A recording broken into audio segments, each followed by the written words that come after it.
नमस्कार दोस्तों, मेरी स्क्रीन के दोनों तरफ आपको दो तस्वीरें दिख रही होंगी। एक तस्वीर एक पुराने से वॉशरूम की तस्वीर है। तस्वीर में आपको दिख रहा होगा दीवार पर टाइल्स लगी है, एक पुराना सा प्लास्टिक का पाइप है और उस पाइप से एक टोटी लगी है प्लास्टिक की, गंदा सा वॉशरूम। और इस तरफ एक लड़के की तस्वीर है, उम्र है 22 साल। यूपी पुलिस की माने तो इस लड़के ने इस वॉशरूम में जो टोटी दिख रही है, जो जमीन से मुश्किल से 2 फीट ऊंचाई पर है, उस टोटी से फंदा लगाकर अपनी जान दे दी। ये लड़का जिसने हुडी वाला जैकेट पहन रखा था, उस जैकेट से ऊपर हुडी में जो रस्सी होती है, उस रस्सी को या जो भी नाड़ा कहें, फीता कहें, जो भी कहें, उसे निकाला, जमीन से 2 फीट ऊंची इस टोटी में बांधा और उसके बाद लटक कर उसने जान दे दी। ये थ्योरी है यूपी पुलिस की और ये कहानी है यूपी के कासगंज इलाके की। मरने वाले लड़के का नाम है अल्ताफ और कासगंज के थाने की हवालात में जब बंद था, पुलिस कर्मियों से अनुमति लेकर पुलिस के मुताबिक इसी वॉशरूम में गया था और जब गया कुछ देर तक वॉशरूम से नहीं निकला, पुलिस वाले वॉशरूम गए तो पता चला कि वॉशरूम में इस टोटी से वो लटका हुआ था फंदा लगाकर। अब जरा सोचिए, फिल्मी पटकथा भी कई बार यकीन करने लायक होती है, लेकिन क्या आप में से कोई भी शख्स जो इस वीडियो को देख रहा है, क्या आप यकीन करेंगे कि वॉशरूम में फर्श से 2 फीट ऊंची टोटी और उसकी पाइप जो आप प्लास्टिक की देख रहे हैं, जिस पर मैं दावे के साथ कहता हूं कि अगर इस टोटी पर 20 लीटर पानी भरकर बाल्टी लटका दी जाए तो ये टोटी ऐसे भी टूट जाएगी। लेकिन 22 साल का एक लड़का इस टोटी में लटक कर फंदा लगाकर जान दे सकता है। जिस लड़के की लंबाई कद 5.5 फीट के आसपास रही होगी, लेकिन यूपी पुलिस की यह थ्योरी है क्योंकि हवालात में मौत हुई है, कस्टडी में डेथ हुई है। अब यह थ्योरी क्या है और कैसे यकीन की जाए, इस पर कई सवाल हैं। लगातार लोग यूपी पुलिस के इस थाने में हुई मौत पर सवाल उठा रहे हैं, लेकिन थोड़ी कहानी सुन लीजिए। कहानी यह है कि कासगंज के सदर कोतवाली की हवालात की तस्वीर है और एक लड़का कासगंज के नगला निवासी चांद मियां का पुत्र अल्ताफ टाइल मिस्त्री का काम करता था। किसी परिवार में वो टाइल लगा रहा था, उसी परिवार की लड़की लापता हो गई। लड़की के परिजनों ने युवक पर लड़की भगा ले जाने की शिकायत की। इस शिकायत पर पुलिस सोमवार को 2 दिन पहले करीब 8 बजे रात अल्ताफ को घर से पकड़कर थाने ले आई थी, ये पुलिस का कहना है।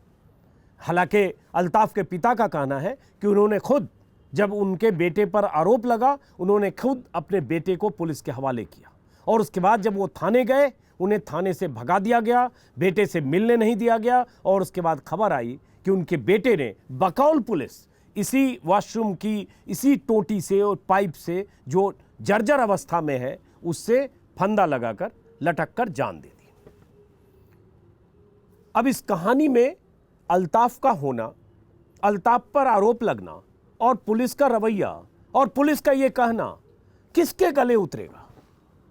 एक बार मैं चाहता हूं पहले आप कासगंज के एसपी रोहन प्रमोद बोत्रे क्या कह रहे हैं वो सुनिए और साथ में यह भी सुनिए कि अल्ताफ के पिता, जिनका कहना है कि उन्होंने अपने बेटे को खुद पुलिस को सौंपा क्योंकि जब उनके बेटे पर आरोप लगा तो वो चाहते थे कि पुलिस सही ढंग से जांच करे। जरा दोनों को सुनिए, फिर बात करते हैं कि यूपी के थानों में क्या हो रहा है। सुनिए। सर, एक कोतवाली कासगंज में एक व्यक्ति की मृत्यु हुई है, क्या है पूरा मामला? देखिए, कोतवाली कासगंज में एक 366 आईपीसी के एक प्रकरण के संदर्भ में एक व्यक्ति जिसका नाम अल्ताफ सन ऑफ चाहत मियां है, उसको थाने में अर्ली मॉर्निंग बुलाया गया था। उसने पूछताछ के दौरान वहां पे बैठे पुलिसकर्मी से उसको वॉशरूम जाने हेतु अनुरोध ने किया था, जिसमें हवालात में बने वॉशरूम में उसको भेजा गया। उसने एक काले कलर का जैकेट जो पहना था, उसमें हुड में लगे हुए एक नाड़े से उसने जो वॉशरूम का जो नल है उसमें फंसा के अपना गला घोटने की खुद ने जो है वो कोशिश की थी। जब वो बहुत समय बाहर नहीं आया तो पुलिसकर्मी अंदर चले गए और उसको बेहोशी की हालत में उसको उठाते न हुए उसको CHC अशोकनगर कासगंज में ले जाया गया। वहां पे प्राथमिक उपचार 5-10 मिनट चलने के उपरांत उसकी मृत्यु हुई है। इस प्रकरण में पंचायतनामा भर के पोस्टमार्टम किया जाएगा। साथ ही में इस प्रकरण में जो पुलिसकर्मियों की लापरवाही इसमें है उनके खिलाफ एक सस्पेंशन का आदेश मेरे द्वारा किया गया है। 5 पुलिसकर्मियों को इसमें सस्पेंड किया जाएगा। मैंने 8 बजे अपने बच्चे को पुलिस वालों के हवाले किया है। मैंने खुद अपने घर में से कल 8 बजे। किस मामले में पुलिस वाले आए थे? पुलिस वाले में लड़की के जो कह रहे थे कि ये शक है हमें, पुलिस अपने बच्चे को हमें तो आरोप के चक्कर में, तो मैं उस बच्चे को मैंने अपने हाथों से पकड़ के दिया है, बच्चे को खुद अपने हाथों से।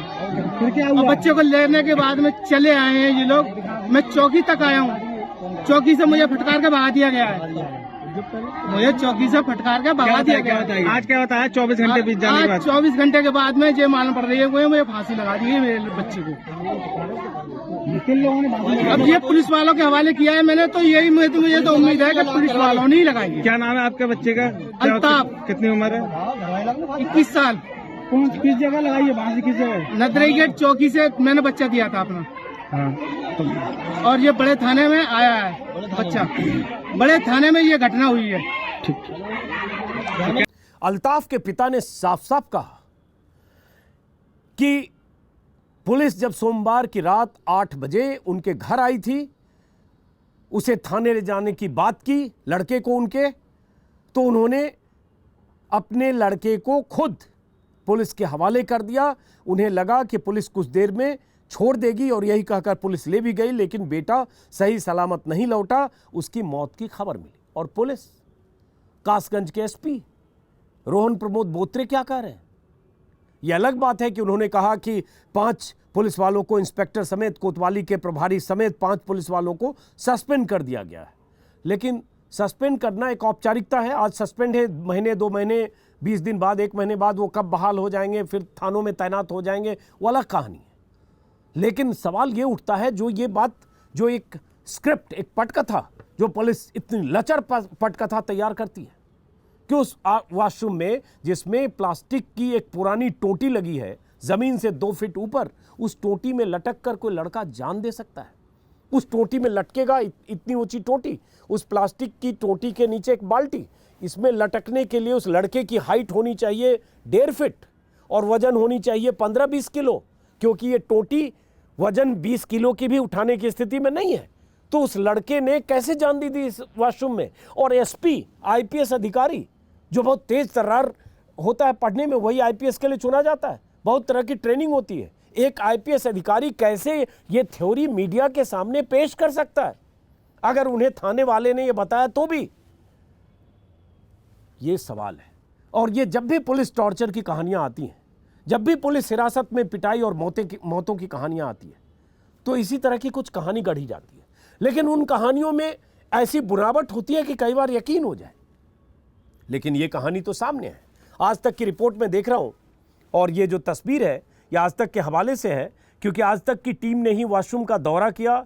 आज तक की पड़ताल में ही अंदर सिर्फ एक नल दिखा, जो कि जमीन से करीब 2 फीट की ऊंचाई पर था। उसी पाइप में एक टोटी लगी हुई है। इसके अलावा पूरे वॉशरूम में न कोई पाइप है, न ही कोई कुंडी। हवालात के अंदर CCTV कैमरा है, जिसका फुटेज अभी सामने नहीं आया है। ये आज तक की वेबसाइट पर उनके रिपोर्टर आर्यन सिंह की खबर है। और इसी खबर में ये भी कहा गया है, जिन लोगों को सस्पेंड किया गया है उनसे पूछताछ हो रही है। और उसके बाद SP के हवाले से है कि अभियुक्त के गले से डोरी खोलकर तत्काल अस्पताल ले जाया गया, जहां कुछ देर उपचार के बाद उसकी मृत्यु हो गई।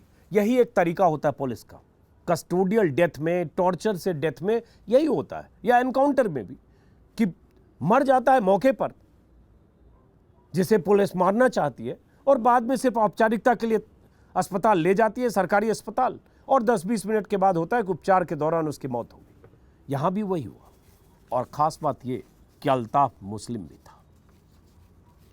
और यूपी में मुसलमानों के साथ कैसा बर्ताव होता है। और मोदी राज में अलग अलग सूबे में ये इसके सैकड़ों उदाहरण, सैकड़ों मिसालें इसकी हमारे आसपास लगातार दिखती और आती रहती है। अब अल्ताफ की मौत की जांच जरूरी है, और जांच इस तरह से नहीं कि 5 को सस्पेंड कर दिया और उसके बाद मान लिया कि एसपी कासगंज के एसपी जो हैं वो जांच टीम बना देंगे और जांच होगी। इसकी जांच होनी चाहिए और उन 5 पुलिस वालों की गिरफ्तारी होनी चाहिए और जिम्मेदारी एसपी कासगंज की तय होनी चाहिए। कार्रवाई उनके खिलाफ भी होनी चाहिए कि वो इस तरह की दलील कैसे दे रहे हैं। इस तरह की मूर्खतापूर्ण बातें अगर कर रहे हैं तो क्यों न माना जाए कि कासगंज के एसपी पूरे मामले की लीपापोती कर रहे हैं। और यह भी पता चलना चाहिए कि क्या वाकई अल्ताफ का गुनाह था। यह भी पता चलना चाहिए कि अल्ताफ को किस तरह से टॉर्चर किया गया। यह भी पता चलना चाहिए कि अल्ताफ की मौत अगर हुई तो उस वक्त थाने में कौन कौन लोग थे। अब सवाल यह है कि क्या इन सवालों का जवाब मिलेगा। अगर आप अतीत देखें, पुलिसिया टॉर्चर की कहानियां देखें, तो अधिकांश मामलों में पता ही नहीं चलता है। न कायदे से जांच होती है, न आरोपी पुलिस वालों के खिलाफ कार्रवाई होती है। और अब कहा जा रहा है कि उस थाने में सीसीटीवी कैमरा लगा था और उस कैमरे से पता चलेगा कि अगर कुछ पता चलता है, कुछ फुटेज सामने आएगा तो। लेकिन यूपी में कस्टडी में मौतें, पुलिस हिरासत में मौतें, टॉर्चर से मौतें की कई खबरें हाल के दिनों में आई है। सबसे चर्चित कुख्यात मामला गोरखपुर का है, जब मनीष गुप्ता नाम के कारोबारी की पीट कर हत्या कर दी गई। पुलिस इंस्पेक्टर समेत करीब दर्जन भर पुलिस वाले आरोपी थे और हैं, और वो कई दिनों तक फरार रहे। उनकी तलाश बड़ी मुश्किल से करते करते किसी ढंग से उनकी गिरफ्तारी हुई। उन पर 1 लाख का इनाम भी घोषित किया गया था। और मनीष गुप्ता की पिटाई जिस ढंग से हुई और जिस ढंग से उनकी पत्नी रो रो कर गुहार लगाती रही, उनके वीडियो वायरल होते रहे, ये इस बात का सबूत है कि यूपी में पुलिस किस ढंग से काम कर रही है। यह अलग बात है कि योगी सरकार राम राज्य के दावे करते हैं। ऐसी एक घटना, पुलिस टॉर्चर या पुलिस हिरासत में मौत की घटना हुई थी आगरा में। अरुण वाल्मीकि नाम का एक सफाई कर्मचारी, उस पर चोरी के आरोप लगे कि मालखाने से उसने 25 लाख रुपए और सोने चुरा लिए कुछ चोरों ने, और आरोप उस पर भी लगे। और गिरफ्तारी के बाद पुलिस हिरासत में सफाई कर्मचारी अरुण वाल्मीकि की मौत हो गई। उन्हें उठाकर घर से ले जाया गया था। आरोप है कि उन्हें बुरी तरह से पुलिस वालों ने पीटा, टॉर्चर किया, उनकी हालत बिगड़ गई और उसके बाद अस्पताल ले जाया गया, लेकिन डॉक्टरों ने मृत घोषित कर दिया। जाहिर है पिटाई इतनी हुई कि मौत हिरासत में या पुलिस वालों की कस्टडी में जहां भी हुई, ये सिर्फ औपचारिकता का निर्वाह किया गया कि उन्हें अस्पताल ले जाया गया। अरुण वाल्मीकि को लेकर बहुत आवाज़ें उठी कि एक सफाई कर्मचारी को इस तरह से पुलिस ने पीट कर मार दिया सिर्फ शक के आधार पर या उन आरोपों के आधार पर जिसकी पुष्टि होना बाकी थी। इसके अलावा और कई घटनाएं मैं देख रहा हूं, हमारी रिसर्च टीम ने निकाला है। संत कबीर नगर में जुलाई में 55 साल के एक शख्स की पिटाई हुई हिरासत में और उसके बाद मौत हो गई। ये घटना है संत कबीर नगर की। उसी तरह से सुल्तानपुर में है, 4 जून की एक घटना है। उसी तरह से उन्नाव में 22 मई की एक घटना है। 18 साल के सब्जी विक्रेता फैजल हुसैन को 21 मई को मृत पाया गया। बांगरमऊ पुलिस स्टेशन के अधिकारियों ने कथित रूप से कोविड प्रतिबंधों के उल्लंघन के आरोप में हिरासत में लिया था, और इसमें भी हालांकि पुलिस ने कहा कि दिल का दौरा पड़ा। इसी तरह से अंबेडकर नगर में 37 साल के एक व्यक्ति की पुलिस हिरासत में मौत हुई। और भी ऐसी छिटपुट जानकारियां यूपी से हैं। लेकिन ये सब सिलसिला अगर देखें पुलिस हिरासत में टॉर्चर का, तो पुलिस पीटती है, हिरासत में लोगों को टॉर्चर करती है, जिन्हें पकड़ कर लाती है। कई बार उसमें उसके पीछे कुछ रसूखदार दबंग लोग होते हैं। इस केस में, अल्ताफ के केस में क्या है ये समझना बाकी है। लेकिन थोड़ा अगर आप जाएंगे पुलिस हिरासत में, पुलिस कस्टडी में टॉर्चर को लेकर चिंताओं पर, तो चाहे मानवाधिकार आयोग हो, चाहे सुप्रीम कोर्ट हो, समय समय पर इसके प्रति चिंता जाहिर करता रहा है कि किस ढंग से पुलिस टॉर्चर करती है और उससे बचाने के तरीके एक ये हैं, या पुलिस पर अंकुश लगाने के या पहरेदारी करने के, कि पुलिस थानों में सीसीटीवी कैमरे लगाए जाए। और सुप्रीम कोर्ट के बार इस ऑर्डर के बावजूद सीसीटीवी कैमरे ज़्यादातर राज्यों के ज़्यादातर थानों में नहीं है। सुप्रीम कोर्ट का एक ऑर्डर है 2 दिसंबर 2020 का, जिसमें सुप्रीम कोर्ट ने कहा था राज्य सरकारें और यूटी की सरकार, यूनियन टेरिटरी की सरकारें सुनिश्चित करें कि हर थाने में सीसीटीवी कैमरे इंस्टॉल हों। ये कैमरे हर पुलिस चौकी और थाने के एंट्री और एग्जिट पॉइंट पर लगे हों। Lockup, corridor, lobby, reception area में होना चाहिए। इतना ही नहीं, सब इंस्पेक्टर और इंस्पेक्टर के रूम और बाहर के वॉशरूम्स में भी सीसीटीवी कैमरे हों। अगर सुप्रीम कोर्ट के आदेशों के मुताबिक वॉशरूम के बाहर सीसीटीवी कैमरे होते तो पता चल जाता कि वो लड़का वॉशरूम वाकई अकेले गया और उसके बाद वो पुलिस वाले गए तो उसकी लाश मिली। 1 मिनट में उस सीसीटीवी फुटेज से पता चल जाता, अगर सुप्रीम कोर्ट के निर्देशों के मुताबिक ही अगर यूपी या बाकी राज्यों के थानों में इस तरह से सीसीटीवी इंस्टॉल होते। सुप्रीम कोर्ट ने यह भी कहा था कि ये सीसीटीवी कैमरे नाइट विजन की सुविधा से लैस हो और ऑडियो की रिकॉर्डिंग की भी व्यवस्था हो। 12 से 18 महीनों की रिकॉर्डिंग का डेटा हो ताकि कस्टडी में टॉर्चर और मौत की जांच हो सके। साथ में यह भी कहा था कि CBI, NIA, ED, NCB, DRI, जितनी ऐसी एजेंसियां हैं, सबके कस्टडी जहां सबकी हिरासत है या जहां पूछताछ होती है, उन जगहों पर, खास जगहों पर सीसीटीवी की तैनाती हो। लेकिन सुप्रीम कोर्ट के इस आदेश के बाद भी जब कुछ नहीं हुआ, किसी राज्य से कोई ऐसा प्रोग्रेस नहीं हुआ, फिर अगली सुनवाई सुप्रीम कोर्ट की हुई 2 मार्च 2021 को। फिर सुप्रीम कोर्ट ने कहा, केंद्र और राज्य सरकारों को फटकार लगाते हुए पूछा कि अब तक आपने थानों में सीसीटीवी इंस्टॉल क्यों नहीं किए। कोर्ट ने कहा कि सरकारों का ये रवैया नागरिकों के मौलिक अधिकार का हनन और सुप्रीम कोर्ट के ऑर्डर की अवहेलना की तरह है। 3 जजों की पीठ ने सॉलिसिटर जनरल तुषार मेहता से यहां तक कहा कि हम आपकी बहानेबाजी नहीं सुनना चाहते, हमें सीधे सीधे बताएं कि इस मद में आपने अब तक कितना फंड एलोकेट किया है। तुषार मेहता ने जवाब के लिए वक्त मांगा। 3 हफ्ते के लिए सुनवाई टल गई, लेकिन कोर्ट ने नाराजगी से यह भी कहा कि हमें एस्टीमेट और अप्रूवल की बातें न बताएं, हमारी इसमें कोई दिलचस्पी नहीं है। पुलिस थानों में सीसीटीवी लगाने का मामला जनता की सुरक्षा से जुड़ा है। यूपी सरकार की तरफ से बहुत दिलचस्प है, यूपी सरकार की तरफ से जब हर राज्य सरकारों ने हलफनामा दिया सुप्रीम कोर्ट की दूसरी सुनवाई के दौरान, मार्च वाली सुनवाई के दौरान, 2 मार्च की सुनवाई के दौरान, तो यूपी सरकार की तरफ से हलफनामा देकर बजट तय होने के बाद 3 साल का वक्त मांगा गया था। इस पर फटकार सुप्रीम कोर्ट ने लगाई कि बाकी राज्यों फटकार लगाई कि 3 साल बहुत वक्त होता है, और साथ में यह भी कहा कि जल्द से जल्द करने की जरूरत है। और सुप्रीम कोर्ट ने वैसे 2017 में भी पुलिस कस्टडी में टॉर्चर से जुड़े मामले की सुनवाई के दौरान थानों में सीसीटीवी लगाने के आदेश दिए थे। बार बार सुप्रीम कोर्ट के आदेश के बाद भी सरकार का या सरकारों का ये रवैया और सीसीटीवी न लगना इस बात का सबूत है कि कोई फर्क नहीं पड़ता। सुप्रीम कोर्ट फटकार लगाए, सुप्रीम कोर्ट लतार लगाए, सुप्रीम कोर्ट ऐसे निर्देश थे। अब अगर जरा कस्टोडियल डेथ की बात करें, हिरासत में मौतों की बात करें, तो एक आंकड़ा देख रहा था मैं कि 3 साल में देश भर में 348 मौतें हिरासत में हुई हैं, जिसमें 348 मौतें हुई और 1189 ऐसे मामले हैं थानों में टॉर्चर के।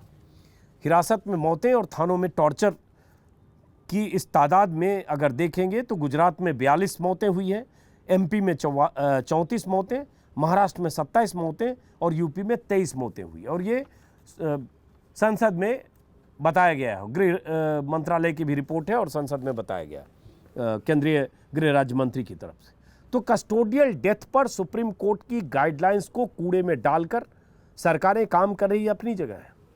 लेकिन यूपी में योगी आदित्यनाथ जिस ढंग से सरकार चला रहे हैं और जिस ढंग से पुलिस को खुली छूट है कि इंस्पेक्टर जाके कारोबारी को पीटते पीटते मार देता है, एक सफाई कर्मचारी को आगरा में पीटते पीटते मार दिया जाता है, और इस तरह के थाने में एक लड़के को, 22 साल के एक लड़के को, गरीब लड़के को पकड़ के लाया जाता है और उसके बाद उसके बारे में ऐसी कहानी गढ़कर सुना दी जाती है कि वॉशरूम की टोटी से फंदा लगाकर मर गया। तो इंतजार है कि क्या इस मामले में वाकई कोई जांच होगी, पता चलेगा कि अल्ताफ की मौत के जिम्मेदार कौन लोग हैं, या जैसे बाकी मामलों में पुलिस वाले बच निकलते हैं, इस मामले में भी पुलिस वाले बच निकलेंगे। और सवाल ये भी कि आईपीएस अधिकारी, कासगंज के एसपी इस तरह की मूर्खतापूर्ण जो दलील दे रहे हैं, रोहन प्रमोद बोत्रे, क्या उनके खिलाफ कोई कार्रवाई होती है, या सिर्फ 5 पुलिस वालों को सस्पेंड करके मामले को रफा दफा करने में यूपी सरकार, यूपी पुलिस कामयाब हो जाती है। फिलहाल दोस्तों, इस वीडियो को यहीं ख़त्म करेंगे। बहुत कष्ट वाली खबर है और मैं उस लड़के की तस्वीर 20 बार मैंने देखी है। उसके पिता परिवार पर क्या गुजर रही होगी इसका अंदाज़ा लगाया जा सकता है। और हाँ, मैं कहूँगा क्योंकि वो मुस्लिम था, इसलिए उसके पक्ष में वो आवाज़ें भी नहीं उठ रही है क्योंकि वो मुस्लिम था। फिर मुलाकात होगी किसी और वीडियो में। नमस्कार।